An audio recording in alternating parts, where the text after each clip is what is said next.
এবছর দেশে রাজনৈতিক বইয়ের প্রতি বেড়েছে মানুষের আগ্রহ। আন্দোলন, বিক্ষোভ ও রাজনৈতিক পট পরিবর্তনের সঙ্গে বইয়ের সম্পর্ক নিবিড়। তাই জুলাই আগস্টের গণ অভ্যুত্থান প্রভাব ফেলেছে বইয়ের বাজারেও। কদর বেড়েছে রাজনৈতিক পট পরিবর্তনের ইতিহাস, স্বৈরশাসক আর ফ্যাসিস্টদের পতন নিয়ে লেখা বইয়ের।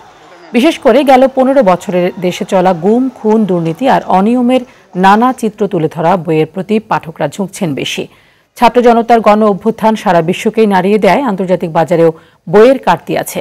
অতীতে বিক্রয় নিষিদ্ধ বইগুলো এখন মিলছে বাজারে। রাজনৈতিক উত্তালতা আর এর গতিপথ বুঝতে মানুষ তাই বেশি ঝুঁকে পড়ছেন রাজনৈতিক বইয়ের দিকে। এর প্রভাব বই মেলাগুলোতেও পড়বে বলে মত অনেকের।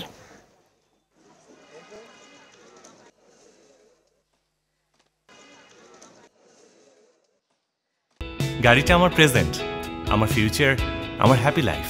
আইডিএলসি আমার ফাইন্যান্সিয়াল পার্টনার বলেই কার লোন আমার কাছে লাইফ ইনভেস্টমেন্ট।